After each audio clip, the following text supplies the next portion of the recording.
Welcome to the experiment. We're diving deep into the unread contracts that govern our digital lives. What happens when we take those terms literally? Every single day, we click I agree without reading. But these documents are legally binding contracts that govern how we interact with technology.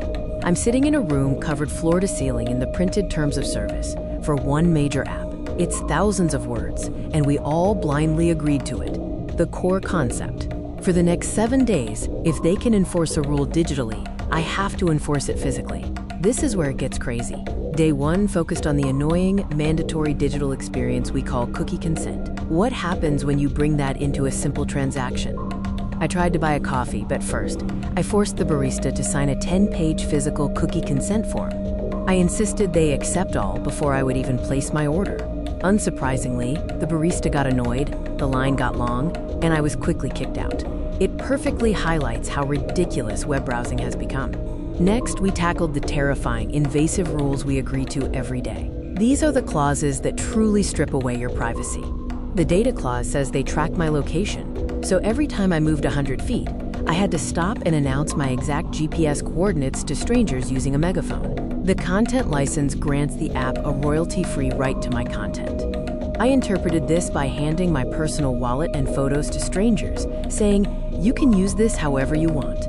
The shock on their faces was priceless.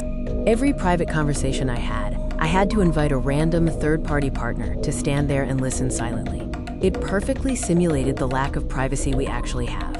Day 3 was the controversial peak, zero privacy. We visualized the invisible data broker economy that follows you everywhere.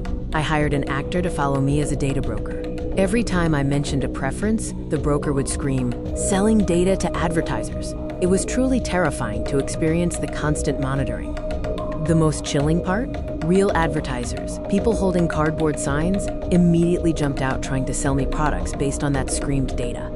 This visualized the invisible ad tech economy in a horrifyingly real way. The final stage of the experiment was the ultimate penalty, the ban hammer, or, quote, termination clause. I intentionally broke a minor rule, misleading metadata, by wearing a shirt labeled blue that was clearly navy. This digital offense had physical consequences. The moderator arrived in a suit. They didn't just ban my account, they enforced the punishment physically. The ultimate punishment, my quote, digital property, was terminated. Movers emptied my entire living room onto the lawn. I was left standing in an empty house because I broke one tiny rule. This stunt goes beyond absurdity. It reveals the true invasive nature of the agreements we sign every single day. The absurdity of applying digital rules to the physical world is meant to shock you into realizing the power big tech holds over your information and your life. Before you click I agree again, remember the broker, the megaphone, and the empty living room. Read the terms, or this could be your digital life in reality.